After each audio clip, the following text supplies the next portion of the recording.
Good afternoon. Welcome to a Community and Technology, where we connect the global community with news, information, and resources that will hope and help improve your life. I'm Stu Reid. Here's my co-host, Dave Burstein. Hey, Dave. Hey, are we going to start with good news tonight? Yeah, with some good news about education down in Mississippi, where they historically had some of the worst schools in the nation. They are really transforming the way that they teach and getting incredible results out of the low performing elementary schools. Pretty amazing story, Dave, when you kind of dive into it. Um, I'm kind of I don't think it's so amazing. And the reason I say it's not okay. amazing is that I've heard this story in a lot of different ways in a lot of different places, including Mexico and the South Bronx. But I'll tell you about the South Bronx a little bit later. Mhm. Tell us about Yeah, Mississippi. so Mississippi's gone from the 49th country in the country's national test. Has gone from ranked 49th in 2013 to the top 10 for fourth graders learning to read. That's an amazing trajectory. How'd Uh, they do it? well, one of the key things that, as I read it, is that they are focusing on making interventions where they teach the teachers, provide supplemental training for the teachers. Focused on one of the key areas that they focus on is the science of reading. And as you are well aware, Dave, if you don't get the reading part down, everything else kind of falls away. You need that for everything else, whether it be science, whether it be math, whether it be history, whatever it is. If your reading skills are low, that means you're not going to be able to comprehend. You're not going to be able to move forward with almost any context. So they focused on the science of reading and transforming how reading is taught in the state, basically overhauling the whole system. And one of the things they did, Dave, is that they made teachers accountable for their students' achievements. Um, Traditionally, this hasn't worked in a lot of places like New York, where they're very strong teachers' unions. Apparently, the teachers' unions are not that strong in Mississippi, but that, in fact, actually has benefited the kids in that now the Department of Education has made it a goal for teachers to have high performing students. Uh, so teachers get rewarded or not rewarded if the kids are successful. As you probably know, that's been a notion that has been resisted in a place like New York, which has incredibly strong teachers union, and the teachers are, I don't think, anywhere near as accountable as they've been able to make the teachers down in Mississippi. But the school gets credit when the kids show improvement, and they get extra credit when the bottom 25% of the kids show improvement. So they're really focusing on underperforming kids, and they're focusing on training the teachers so that they focus on that, and then they are rewarding the teachers when the kids do well. So it's been a formula that works, and reading is such a foundational aspect of learning. I think this makes so much sense. I don't know, what's been your experience, Dave? Did you learn Well, to I'm going read to talk to early? you about a high school in the Bronx that's doing just as well. Not necessarily about reading. So let's talk about what we know about what makes a school work for poor kids. Mm-hmm. The evidence is overwhelming that some schools can really help poor kids, and most schools fail miserably, as we know. Yeah. We know how many schools here in New York City, because aren't reading or coping at grade level. So, to my surprise, over the last few decades, every so often a story comes out about some remarkable successes. Hmm. Teacher of the Year because they had such remarkable results. For in what had been terrible schools for school kids, like most of the schools in Mississippi, which never has had any money for schools. And remember that most of the kids in the schools in Mississippi are poor. Hmm. Many of them are black, and we know the politics of the Deep South and how they're being treated. Hmm. So it's remarkable that they managed to have the success, and I'm sure a good reading program and a thought about incenting teachers is good. But there's, I'm sure, more to it. One of the things that's been proven again and again is that if the teachers think the kids can succeed, they are far more likely to succeed. Absolutely. Come on. Expectations really is such an important part of learning. And that's why I was so impressed by, one of the key pieces that they're doing down there in Mississippi in sending literacy and math coaches into low performing schools with the goal of teaching the teachers, Dave, not the kids, but the teachers. And I think that speaks to the point that you're saying, right? You're talking about right there about if you don't have the perception and the expectation that the kids are going to do well, they don't do well. So that's a mindset that has to be inculcated into the teachers themselves. So, teacher coaches and teacher counseling, I think, is a big step in that direction. And you're going to have some stories from us about some schools in Cleveland, I think it was. Yes, I grew up in Cleveland, went to public school Okay, in let me Cleveland. let me give you two before we get to your personal experience. One of them is a remarkable movie that I saw. It came out in 2023 and was so remarkable it should have won the Academy Award for Best Documentary Really? or docudrama and so on. It was called Radical. It starred, it was a really well done movie with a great performance by Eugenio Derbez, who I had never heard of, but apparently is one of the most famous comedians in Mexico and has made 20 movies and is Hmm. incredibly popular down there. Well, a director, Christopher Zala, wrote an article in Wired, a radical way of unleashing a generation of geniuses, the article said. And the movie was all about the teacher who went down, I'm quoting from Wikipedia, a poorly run Jose Urbina Lopez Elementary in Matamoros, an oppressive environment rife with drug cartel violence. Students at the school suffered from some of the worst academic scores in all of Mexico. Hmm. Rundown facilities, no resources. Majorities of the teachers have little motivation and mostly on getting their classes to pass government mandated standardized tests instead of actually learning. Hmm.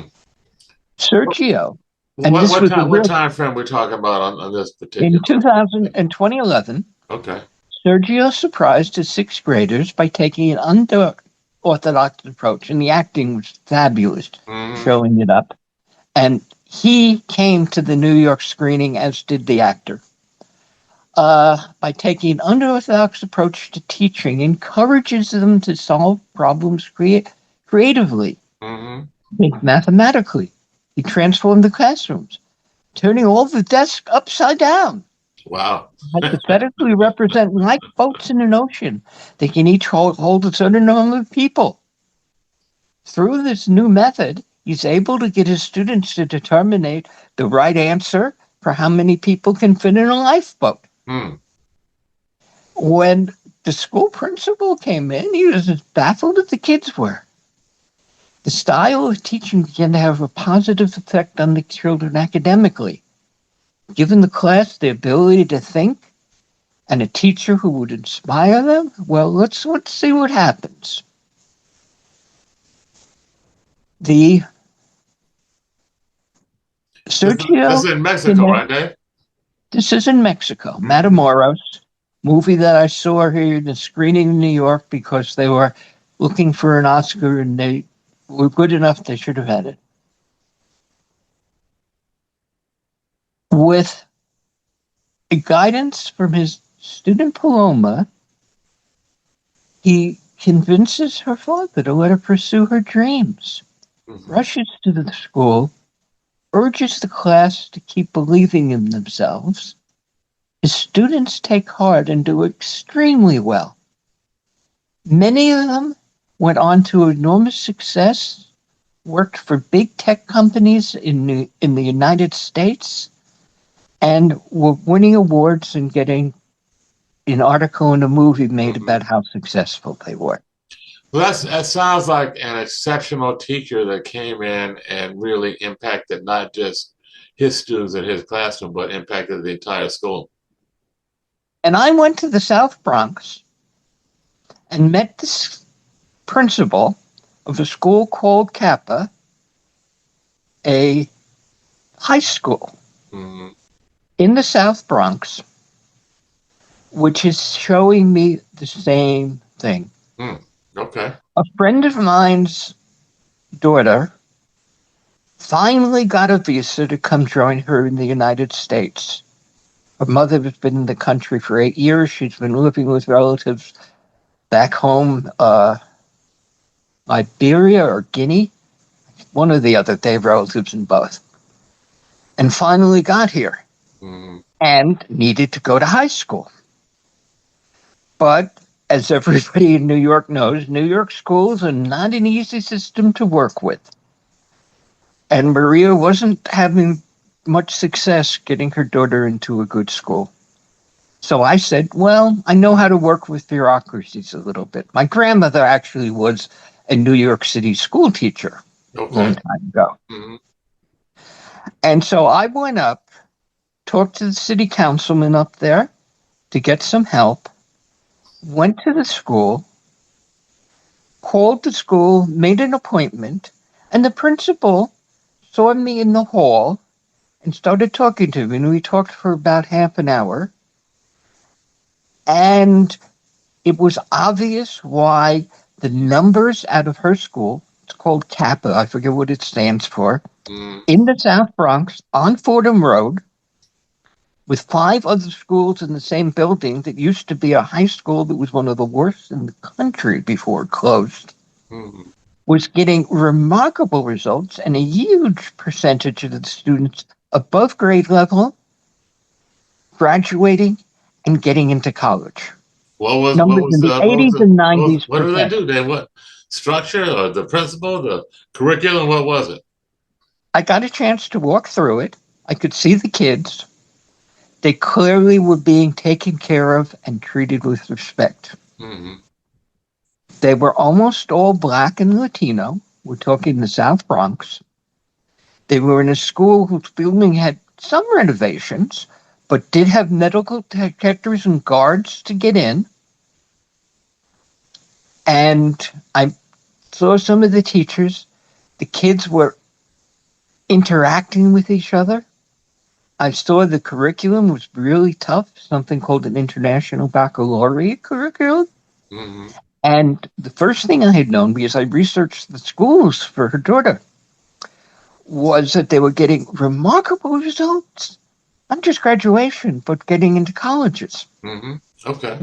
And when I met this lady, I could tell her passion. I could tell how much she cared. This is the She principal talked or a about how teacher you're talking about?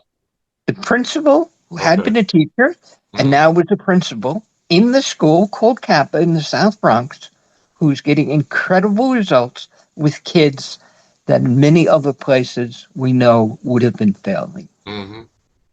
So this is what can be done by a good school, and there's surprisingly many I've since discovered in the New York City public school system, and nobody knows about it. Hmm. How many schools are doing surprisingly well. Hmm. But Stu, you came out of a not affluent background in Cleveland. What was your neighborhood like? Well, I grew up in the projects in Cleveland, Ohio. There are not a lot of projects. There was one primary project called Outhwaite Houses in Cleveland, built in the late 40s, early 50s. A number of black folks came out of it. Carl Stokes, Louis Stokes, first black mayor of a major city, the co-founder of the Congressional Black Caucus. A lot of black folks in Cleveland came through that housing development, pretty sprawling. But I'm kind of old, Dave. This goes back, and back then we had neighborhood schools. We actually walked to our elementary school and came home for lunch. It was that close, maybe 5 blocks. And same with the junior high school, which was right next to the elementary school. And the other really positive thing was that a lot of the teachers were from the community, predominantly black school, predominantly black neighborhood, low income, but very loving and caring teachers, many of whom from the very community. I remember a couple of teachers were friends with my grandmother. So, you couldn't get away with stuff. They knew your family, they knew your mom, they knew your grandma, and that had a big impact.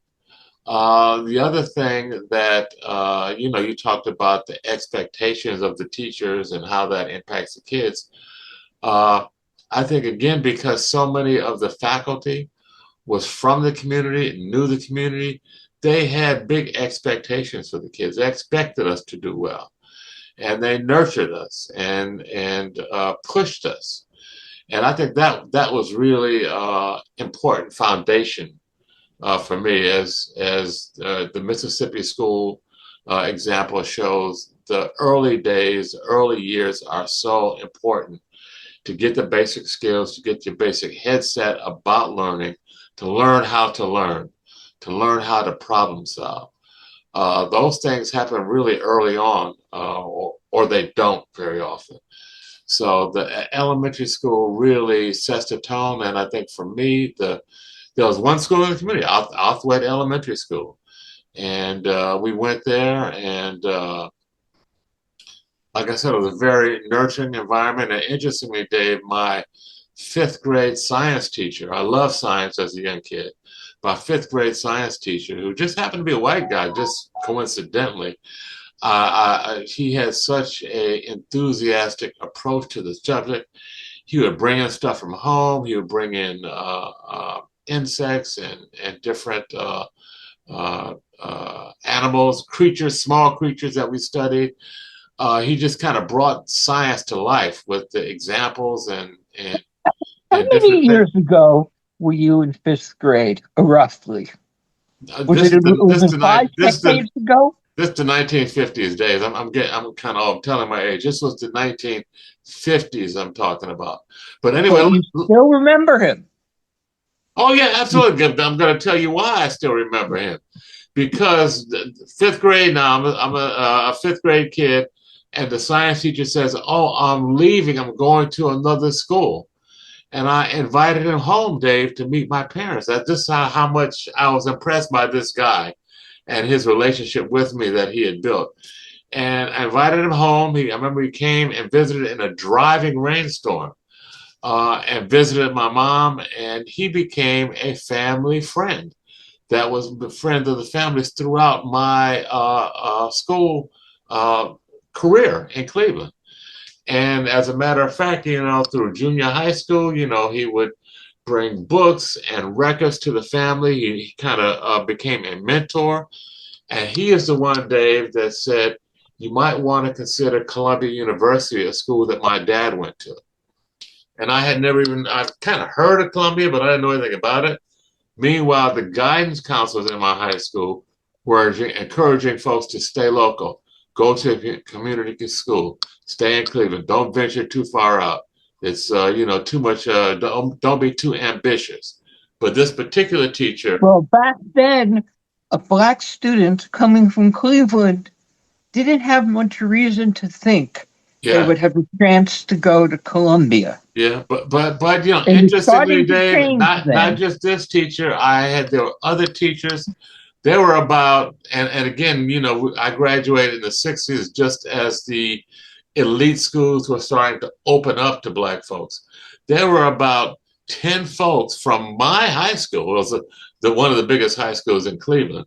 Our graduating class was over 1,000 kids, but over 10 kids from my high school went to Columbia and Barnard in my class.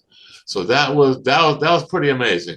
But again, I attribute that not to just this one teacher, but to other teachers in the school that was so nourishing and really just kind of pushed the kids and cared about the kids. And Which again, this class was of a much Columbia earlier were you time, in? you know, a different era, if you will. Which Columbia class were you in? Was it I was 71 or class of 72? 1970. 1970. I don't know the class of 1970, but when we talk about what it means and why it's important to fight against discrimination, I was in the class of 72. Mm-hmm. The class of 72 had the highest performance of any Columbia College class of that era. Wow.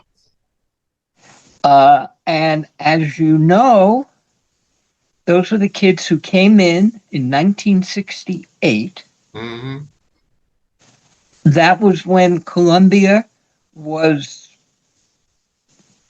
Exploding. closed. Exploding. Four buildings were taken over. Yeah. Hamilton Hall. Yeah, yeah. It was major uprising on the campus. And had a very strong set of black students, some of whom went on, and Latino students. Juan Gonzalez, I think, you know, Yeah, and yeah. so on. The reporter, yeah, the writer, yeah, he was there. Yeah, Yeah. And show what was possible when you wanted to do things better. And how did your people from your school wind up there? Well, it was obviously they worked very hard. mm-hmm. It was obviously some of them were born pretty smart. And it was obviously because the schools in Cleveland gave a damn, encouraged the students, and got them ready to go to the Ivy League Yeah, yeah, it was from pretty the amazing. housing projects. Yeah, yeah, Now, in my class, which was 72, in fact, one of my roommates at one point was Bill Geisler. He came from the housing projects in Boston. mm-hmm. Well, happened to be a white guy. Mm-hmm. But when you give people like that a chance, like Bill went on to be very successful in the computer field. Yeah, yeah. Started out in The the sky's the project limit. You open the in door, Boston. and the sky's the limit. Absolutely, David. We're about at the halfway point. This is fascinating stuff, and you know we could talk about this on and on, but we got to take a break. And who are we? We are Community and Technology on WHCR 90.3 FM. Dave Burstein and Stu Reid. Stay tuned. We'll be right back after a brief musical break.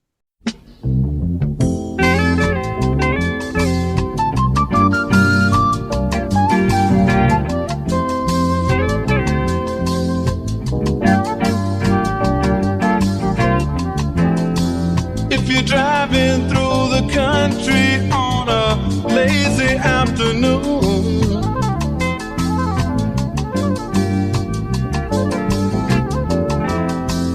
or you're watching your children playing after school,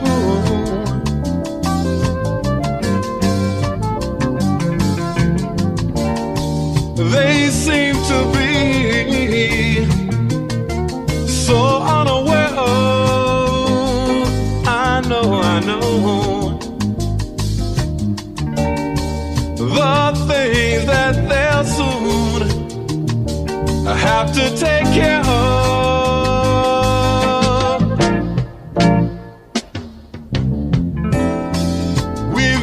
to do something, yeah, to save the children.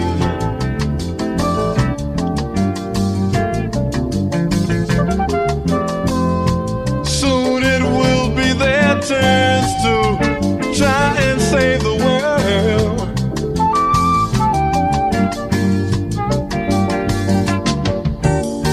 Right now they seem to play such a small part of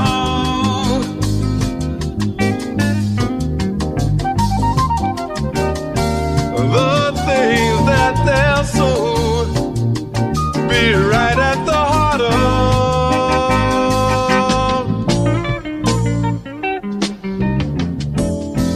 My little Tommy, he said he wants to be a fireman.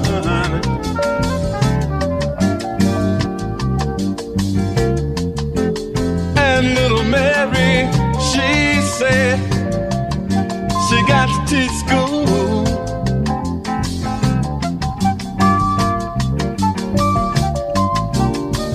If we know all we say we know about the problems,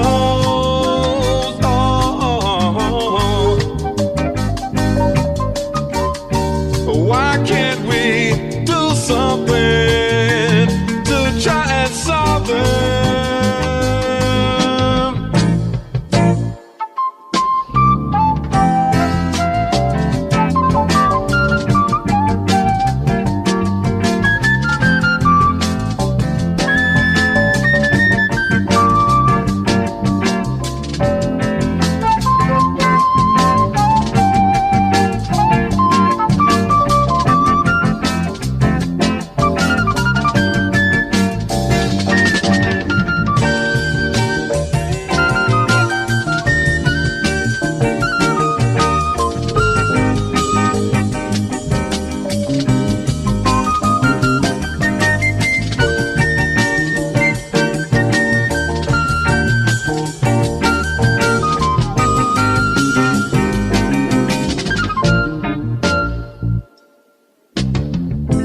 We've got to do something, yeah, to save the children.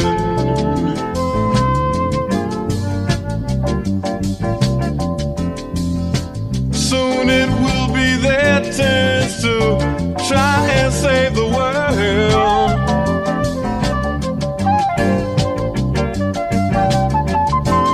We've got to do something, yeah, to save the children. To save the children. To save the children.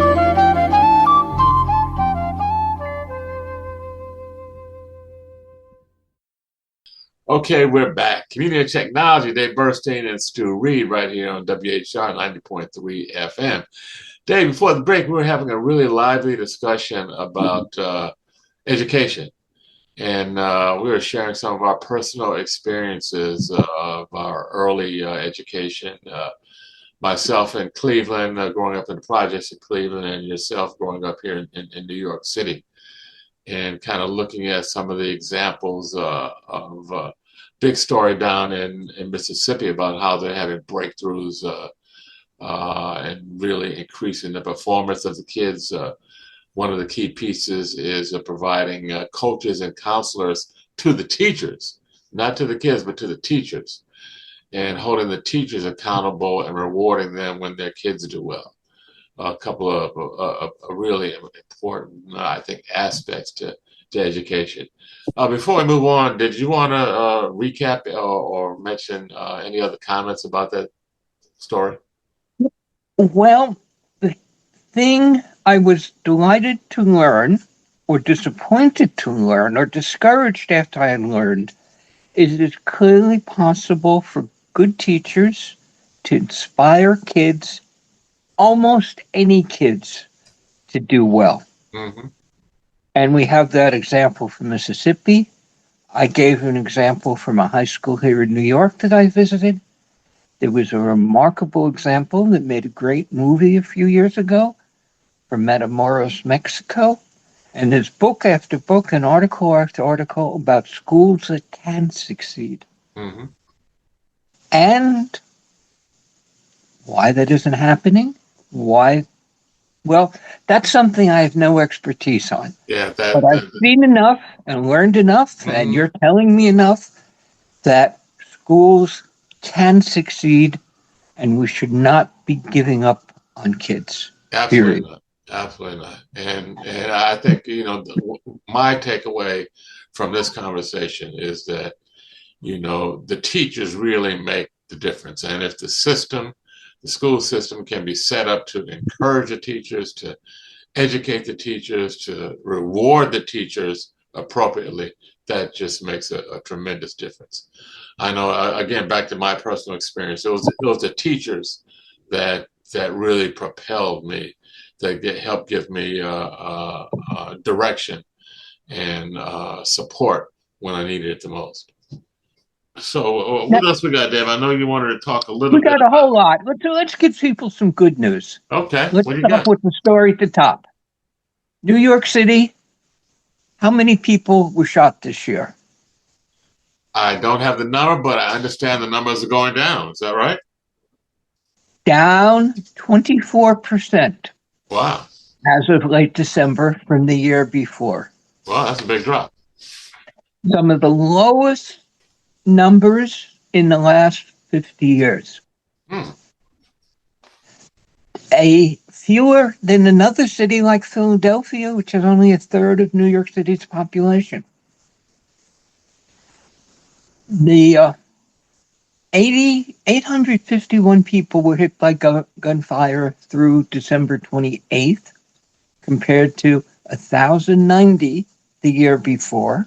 Okay, so another precipitous drop. And the deaths are all the way down. And there are people in Washington who are talking about how there's chaos in the streets. There's other people saying that since we made it harder to keep people in jail before they're convicted of anything, that was going to blow up the crime rate. Didn't happen. It's down dramatically. Didn't happen. And it's also down across much of the country. Turned out that the thing, COVID caused a spike. People were getting desperate or something, and crime went up. So, yes, it is definitely possible. A better world is possible. Yeah.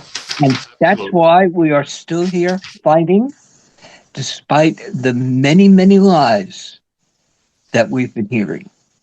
Now, let me give you a little bit more good news. One that you anticipated because you picked it up for last week's show.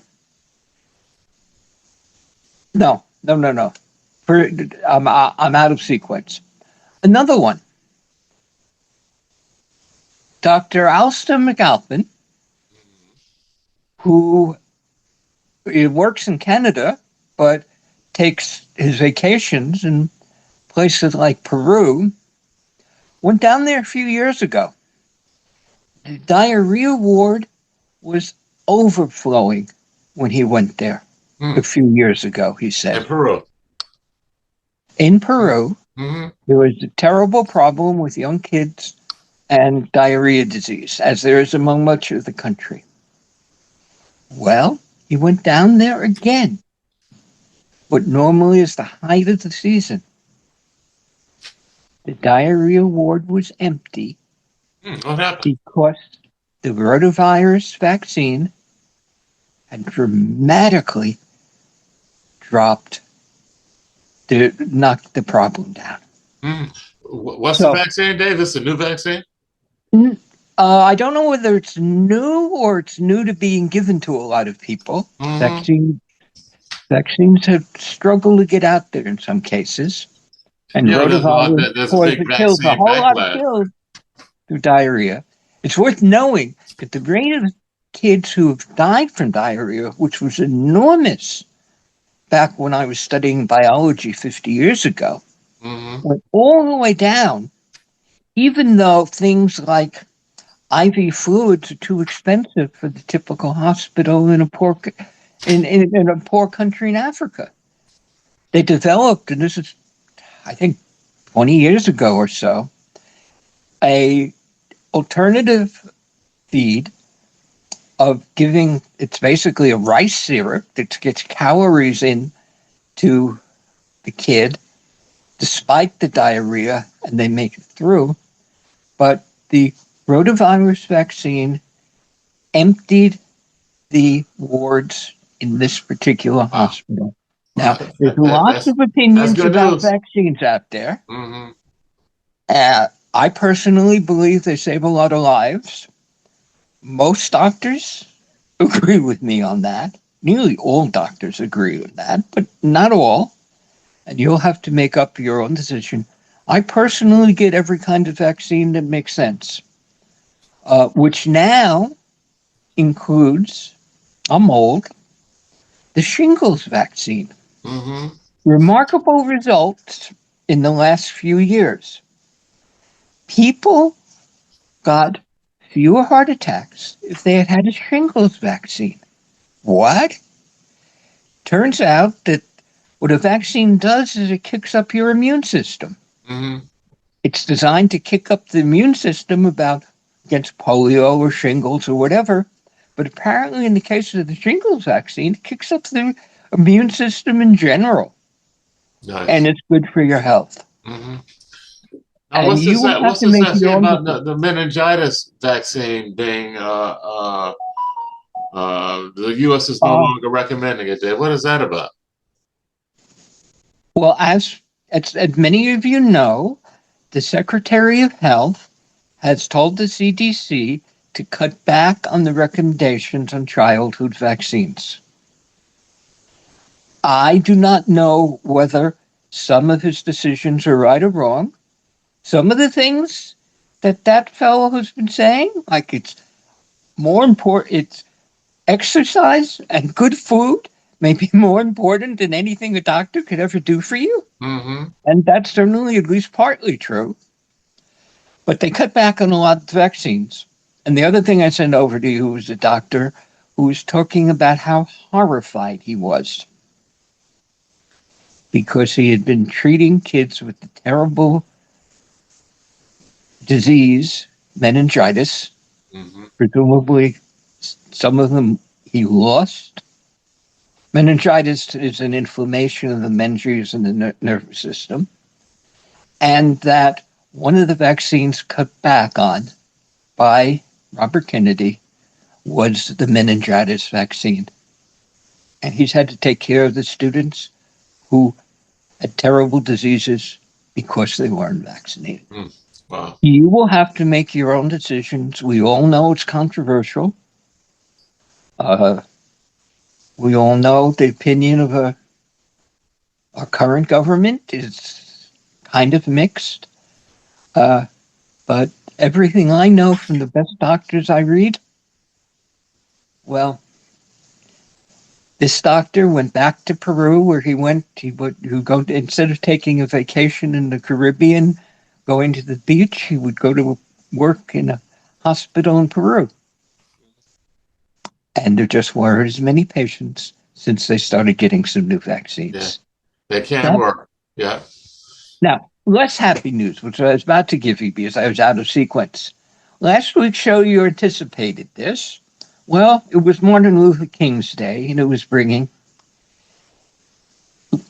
Linda Blackman Lowry Hmm. died just before Martin Luther King's Day.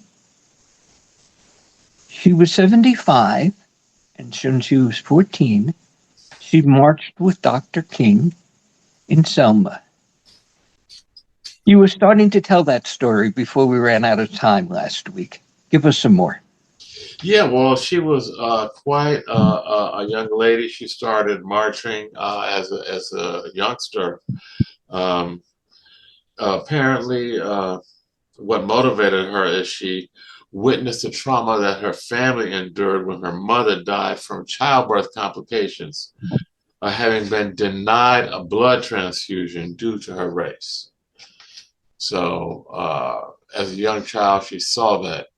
She saw how racism prevented her mom from getting a transfusion, something, a relatively simple medical procedure that was denied her because she was black and her mom died. So after her mother's death, she decided she was going to do whatever she could to change things.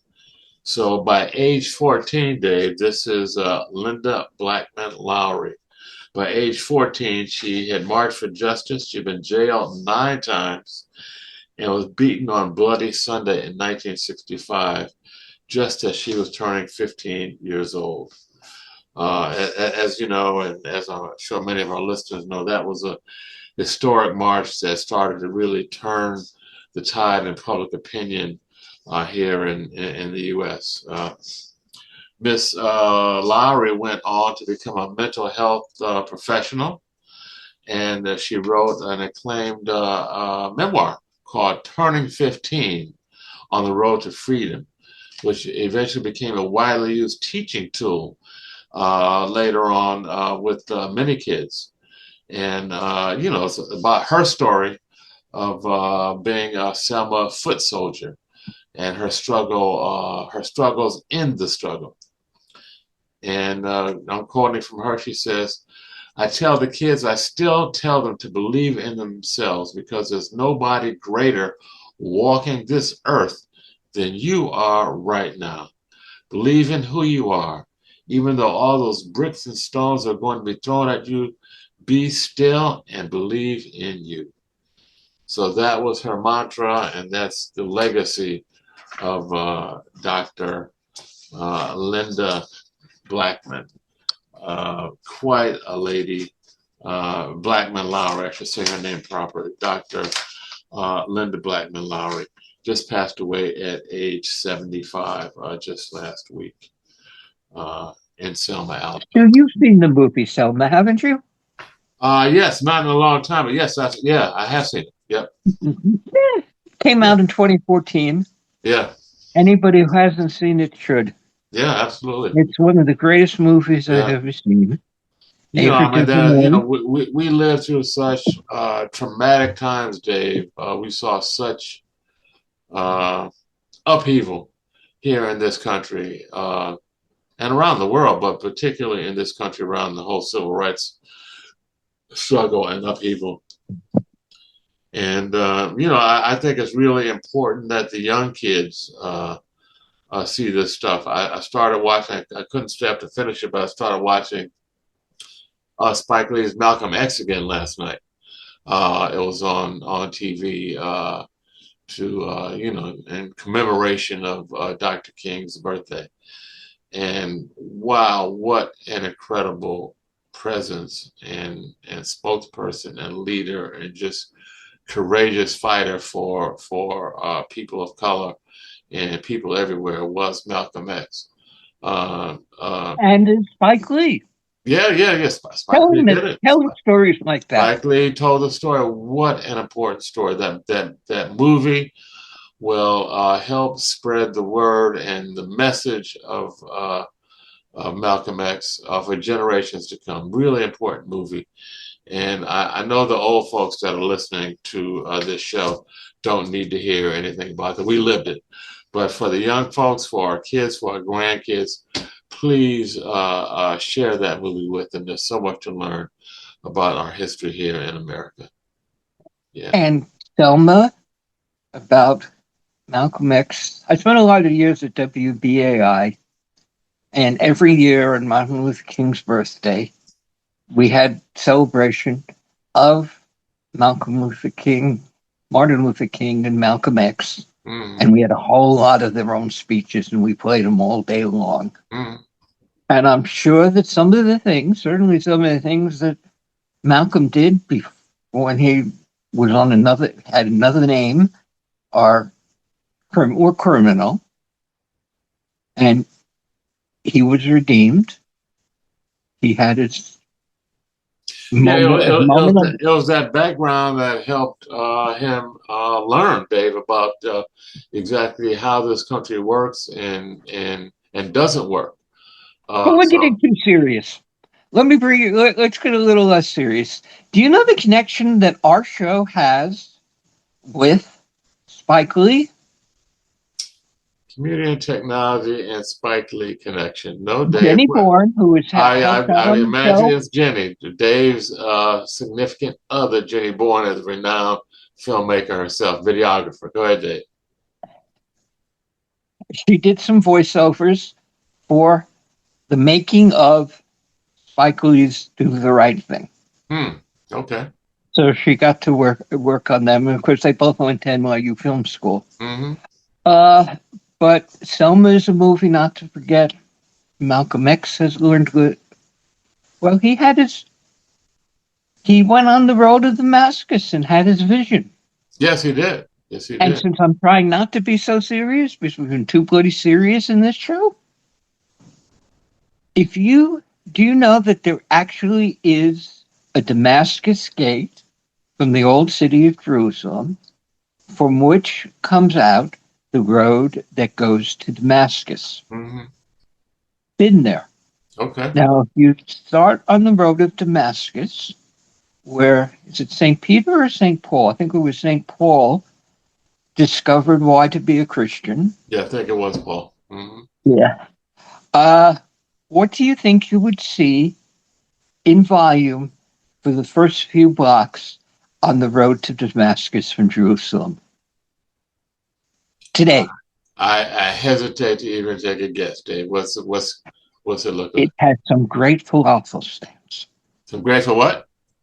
Falafel stands. Oh, okay.